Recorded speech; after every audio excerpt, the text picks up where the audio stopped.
Bienvenidos, gracias por conectarse a su clase de inteligencia artificial, ¿verdad? Para el día de ahora, viernes, estamos terminando una semana más de actividades de este año y la mejor forma de hacerlo es meditando un poco en el versículo de esta semana. El valor que hemos tratado de estudiar es el ayuno. El ayuno es una práctica espiritual, ¿verdad? Más que una práctica, se convierte en una práctica religiosa cuando se pierde su propósito. Realmente es una práctica espiritual, ¿verdad? Y cuando hablamos de religión, recordemos que Jesús lo que nos pide es una relación personal para con Él, no una religión. Entonces, el ayuno debe ser una práctica espiritual que nos permita acercarnos más con Dios, que nos permita tener una mejor comunión para con Él.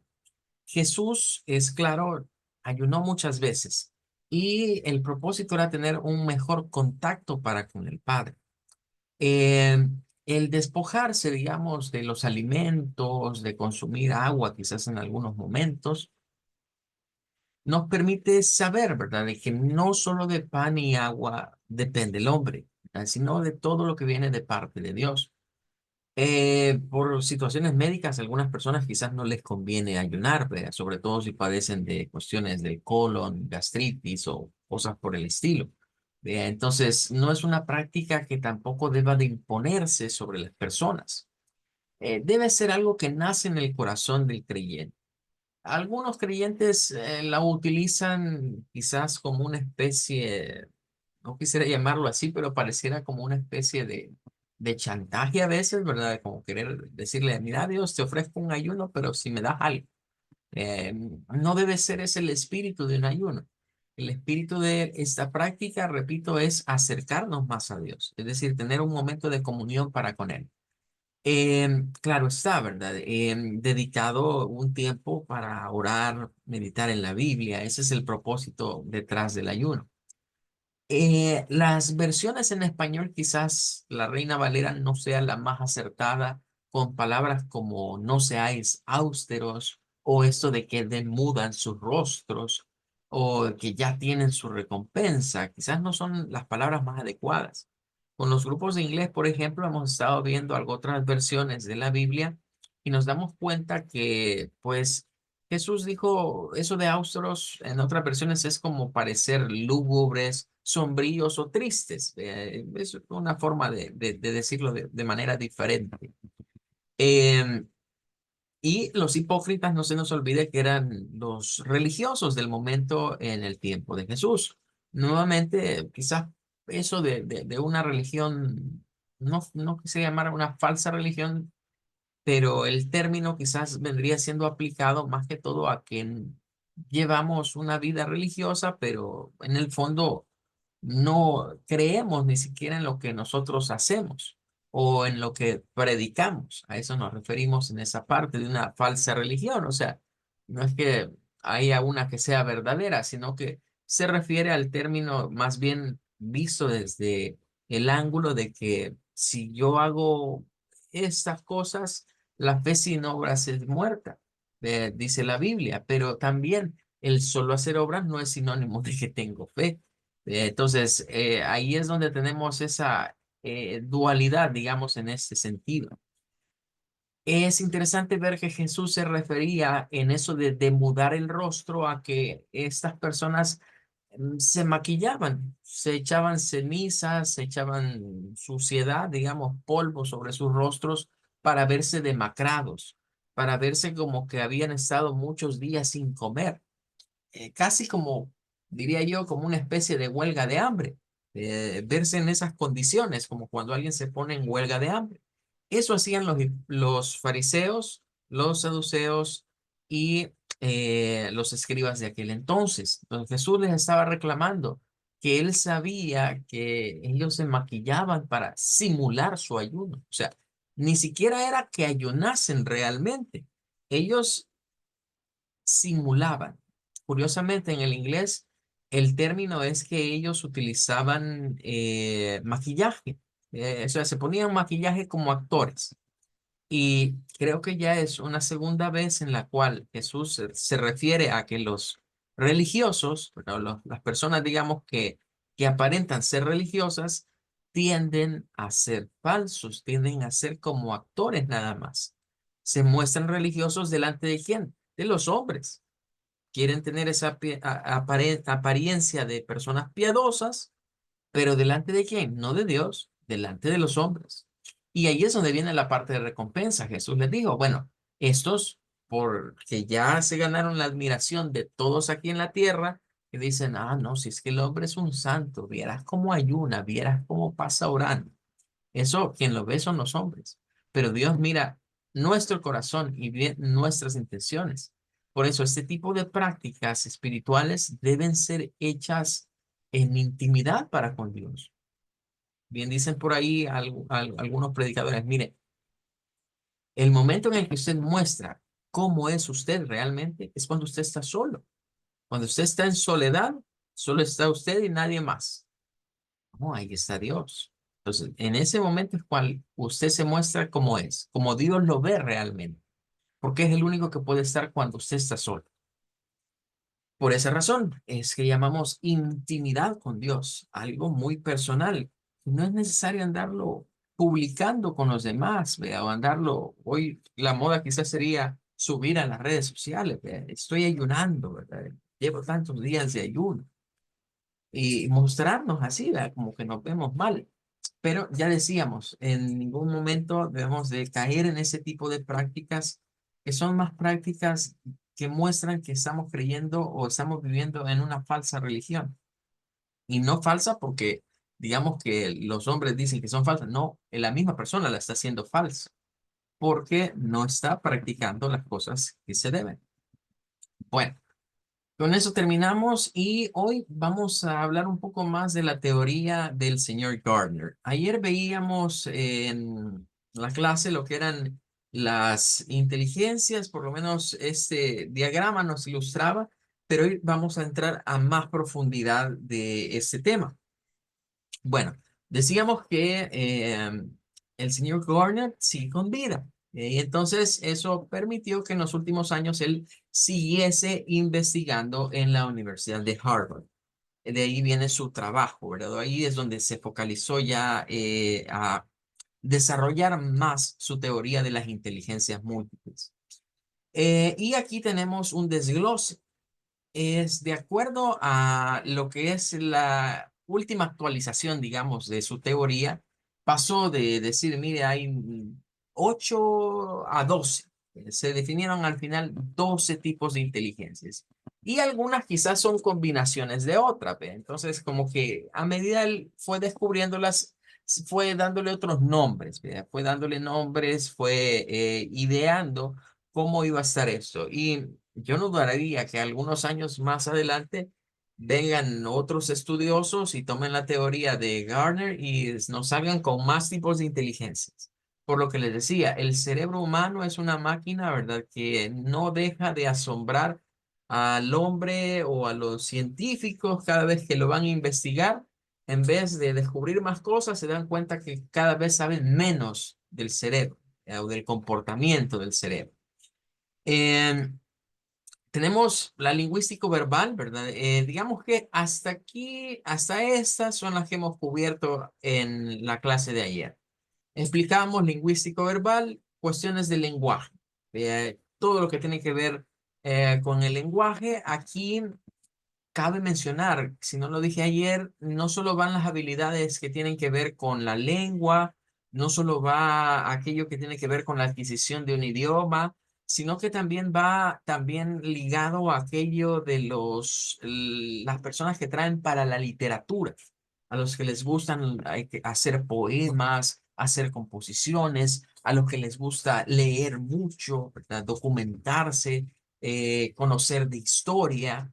Todo eso va aquí en lo lingüístico verbal, ¿verdad? Porque es prácticamente la lingüística es la lengua, pero la lengua recordemos que está escrita. Entonces, dominar un lenguaje no solo es hablarlo, también implica leerlo y escribirlo. Por lo cual, en esta inteligencia van varios aspectos. No es solo la parte verbal. Por eso, cuando hablamos de lingüístico, el lenguaje no solo es el hablar un idioma, implica otras habilidades. Entonces, entran en ese aspecto todo ello. Ahora, las IAs en esto están bien metidas, porque muchas inteligencias artificiales que funcionan hoy como chatbots, todas las inteligencias artificiales a las que nosotros podemos ir y consultarles, hacerles preguntas respecto de ciertos temas, han sido entrenadas con cuestiones lingüísticas verbales, no solo en la adquisición de lenguajes o de diferentes idiomas o de reconocer patrones, digamos, en los idiomas, sino más allá de eso, en leer en documentarse. Cuando dicen que se están entrenando a las inteligencias artificiales día con día, se refiere a que a ellas se les cargan miles de libros, miles de textos, que quizás para un ser humano promedio llevaría años leer tanta información. Es más, digamos, nuestro cerebro ocurriría el hecho de que hay cosas que quizás leímos hace 10, 20 años que hoy ya ni nos acordamos. O que si nos preguntan, mire, y a usted en el bachillerato le dejaron leer la, los relatos de la Odisea o la Celestina, y uno dice, sí, me acuerdo, ve. O leyó la Divina Comedia de Dante. Me suena, pero no me acuerdo. Vea, eso no pasa con las inteligencias artificiales. Pero a las inteligencias artificiales les preguntamos y ella nos dice puntualmente qué es eso. Entonces, en este aspecto, diríamos que las inteligencias artificiales están bastante adelantadas al ser humano en términos de que no dependen tanto de las neuronas. Bueno, vamos a hablar más adelante de redes neuronales en inteligencias artificiales, porque se han creado cosas artificiales que funcionan como las neuronas, pero nuestras neuronas se desgastan, se van quemando y no se pueden reponer, pero estas otras no, estas al contrario se van multiplicando. Entonces, en términos, digamos, de aprendizaje, las inteligencias artificiales nos llevan, diría yo, muy adelantado esta parte eh, en, en todas áreas. Lógico, matemático, ya decíamos, todo lo que tiene que ver precisamente con las matemáticas, operaciones, aritmética, álgebra, derivación, la parte lógica, que es aquella que permite tomar decisiones. Ahí entra un poquito el área de la programación. La programación se usa mucho esto de lo lógico matemático. Son cosas que las inteligencias artificiales también ya lo han desarrollado muy bien. Hay inteligencias artificiales capaces hoy de resolvernos ejercicios complejos de matemáticas. Y yo diría que esto representa un reto para los docentes que enseñan estas materias. Me refiero a las materias de matemáticas. Porque durante un tiempo, pues las matemáticas se resolvían nada más haciendo ejercicios, dedicándole tiempo a resolverlo. Yo me pongo a veces en esa posición, ¿verdad? Y digo, miren, si yo hubiese sido estudiante en este tiempo, o si las inteligencias artificiales hubiesen existido en los tiempos en los que yo hubiese sido estudiante, me hubiera llevado menos males sabores de boca. O quizás me hubiese ahorrado mucho tiempo en hacer ciertas cosas o en comprender ciertas cosas. Porque ocurre a veces que en los ejercicios de matemática lo común es que yo voy a un salón de clases, el docente viene, me resuelve, ¿verdad? Un ejercicio, me da ejemplos, me explica, pero cuando me dice, vaya, hoy resuelvan los ejercicios de este capítulo, ¿ve? Y yo voy a los ejercicios del capítulo, comienzo a hacer uno, está bien fácil, dos, fácil, y ya llego ahí a unos más adelante que ya no sé cómo resolver. Comienzan a haber un montón de dudas y comienzo a decir, pero es que esto no lo explicó en la clase el profesor de mate, es que esto no lo dijo. Él hizo un ejercicio parecido a ese, pero ese cómo lo resuelvo. Eh, y es ahí donde surgían a veces aquellas situaciones, ¿verdad? De que comunes en los estudiantes universitarios de clases de física, de matemáticas, de cosas así, en donde decían los ejercicios que pone el profesor en la clase, ¿verdad? Ah, son pan comido. Los que ponen el parcial, bien difíciles. Así hemos tenido experiencias, fíjense que Las universidades se van actualizando, ¿verdad? Y van mejorando algunos aspectos, quizás a partir de las quejas, digamos, de algunos estudiantes o de las voces que dicen, mire, esto no debe ser así. Pero nosotros teníamos a un personaje ahí en ingeniería, que creo que lo he mencionado en otras clases, que nadie lo quería, ese profesor, ¿verdad? O sea, era un ingeniero que vas a llevar clase, mira, dicen que la materia tal la va a dar fulano de tal. Ah, era todos a retirar el ciclo. O sea, a ese punto llegamos, ahí nos unimos en el punto de que si él da la materia, nadie se inscriba. A ese punto llegamos a unirnos porque decíamos, no, es que el tipo ese, su pensamiento era que de 10 solo 2 pasaran la materia. Ese era su pensamiento, o sea, de los 10 solo 2 pasaban materia y el resto quedaban reprobados. Bien. Y aunque el resto echaran ganas o lo hicieran, él buscaba la manera en la que aplazar y que solo 2 fueran pasando la materia, los que se llevaban más con él, los que le seguían los chistes, los que se reunían a tomarse el cafecito y que lo invitaban, vamos a echarnos un cigarrito y cosas así. A esos 2 eran los que pasaban, pero el resto no pasaba. Entonces llegó un momento en el que en esas clases, si nos dábamos cuenta, o sea, nosotros escribíamos materias, pero si el día de comenzar el ciclo nos dábamos cuenta, tal materia la va a dar el ingeniero tal, retiremos toda la materia. A ese punto llegamos, porque no era alguien que, o sea, aparte de que tenía esa su forma de tratar mal al estudiante, a eso agréguenle que no le explicaba a uno las cosas.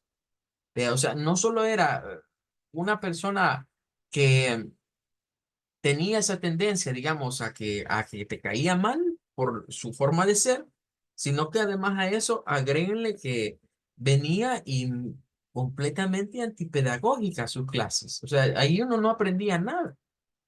¿Por qué? Porque él hacía un ejercicio y lo explicaba y él sentía que estaba bien explicado y a las horas de las horas nos mandaba a hacer unos ejercicios bien complicados. Ahora me pongo en este plano. Si en ese entonces hubiesen existido las inteligencias artificiales, quizás me hubiese animado más a estudiar con las inteligencias artificiales que estudiar con ese docente. Porque las inteligencias artificiales hoy son capaces de explicarnos paso por paso cómo se resuelve un ejercicio de matemáticas o de física o de química. Con solo nosotros ponerle de qué trata el ejercicio, qué es lo que se quiere, cuáles son las fórmulas a utilizar, las inteligencias artificiales son capaces hoy de darnos una clase de matemáticas paso por paso, y diciéndonos de dónde sale cada cantidad y cuál es la ecuación a utilizar y digamos, cómo resolverlo. Les digo, si en mis tiempos de estudiante de ingeniería hubiera existido algo como lo que hoy existe, algunas materias hubieran sido quizás un paseo de campo para mí. Y no porque hubiese hecho trampa de usar las inteligencias artificiales, porque al final de cuentas y en el parcial, ¿cómo vas a resolver? No, no lo estoy enfocando así. Lo estoy enfocando en el hecho de que a veces ocurre que los docentes de matemáticas es típico que nos expliquen un ejercicio, nos resuelvan los ejercicios y nosotros digamos, ah, sí, lo entiendo. Pero es que cuando nos ponen a resolver un ejercicio, allí es el quebradero de coco. ¿Y cómo lo hago? No entiendo. Aquí ya no sé cómo resolverlo. Pero podríamos ir bien a la inteligencia artificial y que esa nos detalle los pasos. Y ya leyendo los pasos se nos va a hacer mucho más sencillo, sin necesidad de estar consultando a un docente. Bien. Yo diría que antes había ahí un personaje en la universidad que uno se lo encontraba en un cafetín. Era un ingeniero también que él se dedicaba a resolver ejercicios. Y ya sabía allí todo el mundo, ¿ve? Necesitas resolver un ejercicio de un examen, querés resolver un ejercicio de trabajos, vas a donde el ingeniero tal, él pasa ahí como que fuera clase, pero en hora clase, digamos, pero en, en un cafetín. Siempre estaba ahí con su café. ¿Ve? Y entonces, anda a buscar al ingeniero tal, decía, te va a cobrar $5 por ejercicio que te resuelve. Yo diría que a ese ingeniero, hoy con las inteligencias artificiales, se le acabaría el negocio, el business que tenía él ahí. Se le iría ese business, porque eso hacía él. Hoy eso mismo lo podemos hacer con inteligencias artificiales y están en esa área. O sea, estas dos cosas, ¿qué más? Las inteligencias artificiales Están súper metidas ahí. Ahora, hay ciertas situaciones o ciertas limitantes. Vean, no es que todo nos lo vaya a dar. Hay algunas cosas que hay que irlas como ajustando, irlas quizás replanteándolas o vislumbrándolas de manera diferente. Luego hablamos de lo visual espacial. Esto tiene que ver con objetos y el espacio en el que estamos. Bueno, las inteligencias artificiales son capaces de reconocer imágenes. Esto tiene que ver con lo visual espacial. Han sido capaces de desarrollar patrones, de comprender cómo es el arte, de comprender cómo funciona el arte en el ser humano, y la generación, digamos, hoy de imágenes a través de inteligencias artificiales es hasta tendencia en redes sociales. Crear que esa es una yo he estado viendo en redes sociales las últimas tendencias, ¿verdad? Donde dicen, vale, lo del estilo Pixar, es una tendencia de inteligencias artificiales, recrear imágenes al estilo Pixar.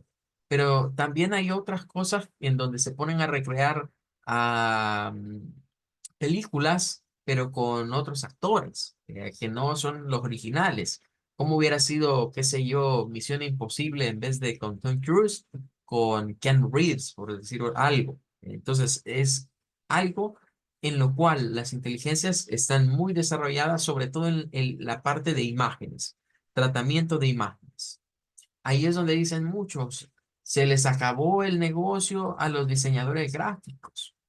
¿Por qué y para qué voy a pagar un diseñador gráfico si solo entro a una de estas inteligencias artificiales y le pido qué es lo que quiero? Bueno, ahí hay que hacer un alto. Es cierto que generan todo eso, pero no es igual, por ejemplo, que un dibujo vectorial, que nos lo va a hacer un diseñador gráfico. En el dibujo vectorial yo puedo cambiar los colores, puedo cambiar patrones, puedo cambiar formas. Aunque ya hay algunas inteligencias artificiales que están siendo utilizadas en paquetes muy famosos, como el Photoshop. Hoy la familia de Adobe, que es la casa que, digamos, produce estos software como Photoshop o Illustrator, están incorporando ya inteligencias artificiales, no se han querido quedar atrás.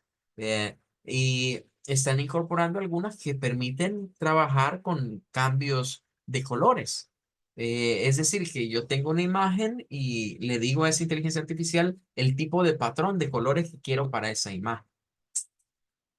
Entonces, en estas, miren, ya llevamos tres en donde decimos las IAs ahí están ya metidas. Musical auditiva, también. Las inteligencias artificiales llegaron ya hace ratos a este punto. Mucha de la música que hoy escuchamos, que hoy consumimos, ha sido producida, digamos, a través de, no de inteligencias artificiales, pero sí de lo que ha dado el pie o el paso a que la industria musical cambie. Y es que hoy hablamos de bibliotecas de sonido. Los artistas, los últimos artistas, ya no tienen que ser pianistas, ya no tienen que ser guitarristas, ya no tienen que saber tocar la batería, ya nada de eso. Hoy hay artistas en el mundo musical que todo lo hacen en base a lo que vendrían siendo librerías o bibliotecas de sonidos. O sea, ya ellos tienen un software, hay un par muy famosos, tienen una cantidad de sonidos grabados, de métricas, de arreglos, de, de escalas, de lo que vendría siendo acordes, y ellos solo los van uniendo en la computadora, sin necesidad de tocar ningún instrumento. Si el acorde en su mente estaba para un piano, pero dicen no me gusta cómo se escucha en piano, con un par de clics lo cambian y ahora se lo ponen a un violín.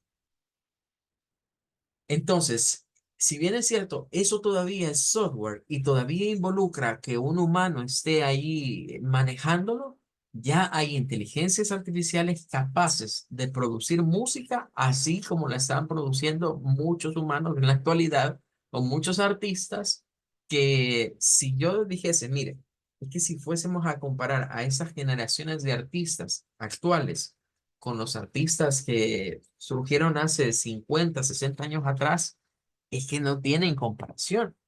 Es decir, No se va a negar que han estudiado música y saben de música y todo eso, pero la cuestión digital está tan metida, está tan arraigada, que ha cambiado la forma de trabajo.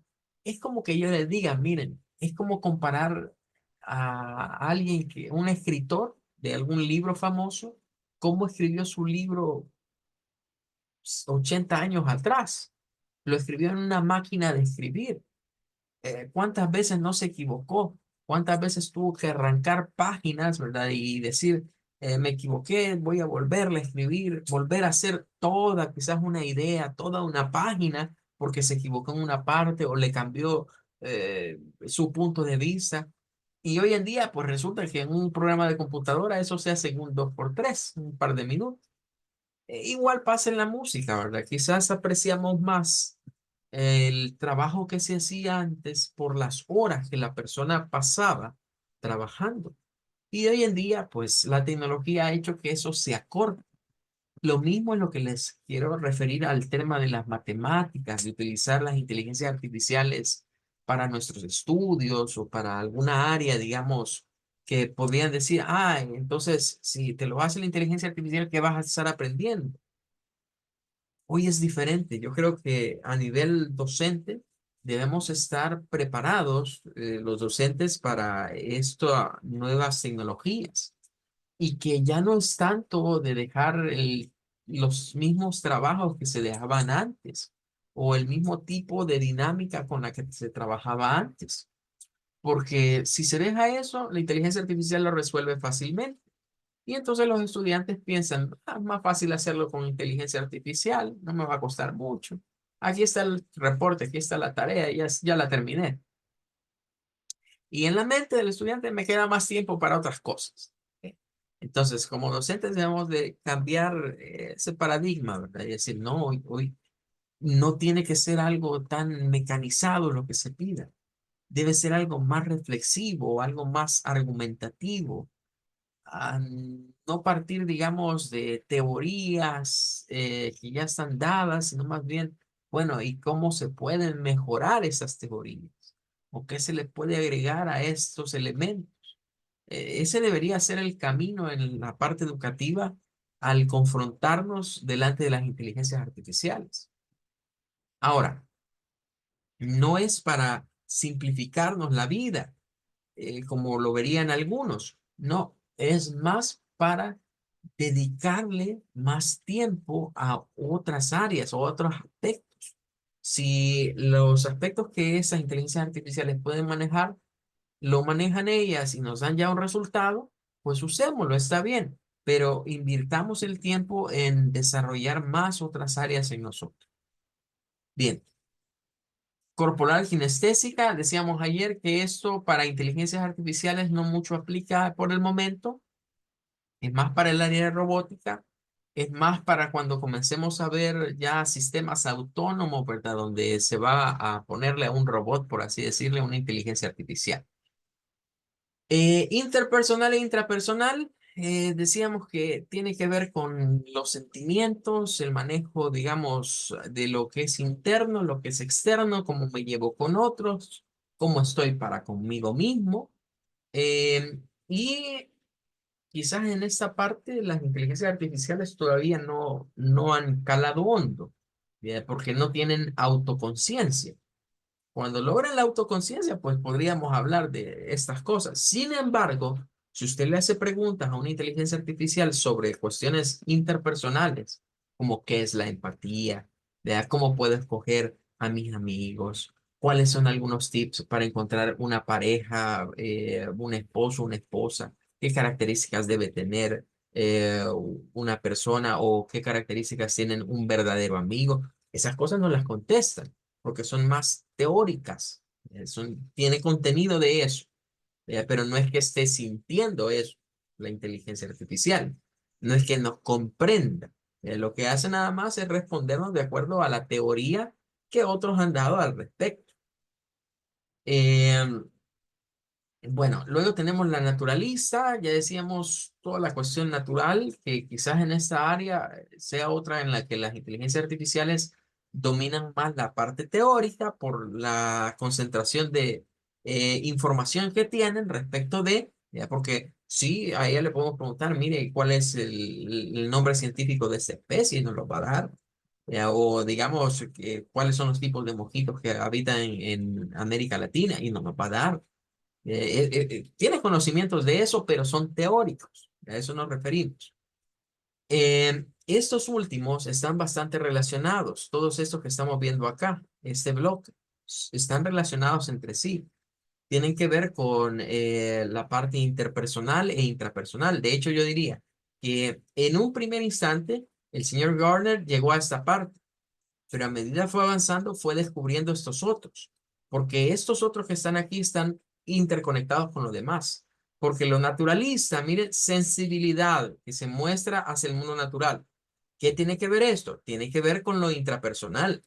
O sea, las personas que tienen esa conciencia de decir, mire, si no cuidamos el planeta, si no usamos menos cosas dañinas, si no nos volcamos a la naturaleza, nos vamos a terminar arruinando nosotros mismos. Eso tiene que ver con algo reflexivo, tiene que ver con algo intrapersonal. Y de ahí viene la inteligencia naturalista, de esa virtud, digámoslo de esa manera, de amar la naturaleza o de interesarse por las especies, por el cuidado de las plantas, de las aves o cosas por el estilo. Lo emocional, es una mezcla y por eso la descubrieron después entre interpersonal e intrapersonal. Hoy hay muchos que andan por ahí hablando de coachings de inteligencia emocional. Le dicen, mire, prepare a sus empleados en inteligencia emocional, que significa de que a veces nos encontramos algunas personas que las contratan para ciertos trabajos, muy frecuentemente en atención al cliente, que se dice, mire, es que usted no ha desarrollado su inteligencia emocional. ¿Qué significa? Que son personas que se dejan de llevar por las emociones, se enojan fácilmente. No puede decirles uno una media cosita porque piensan que los está insultando.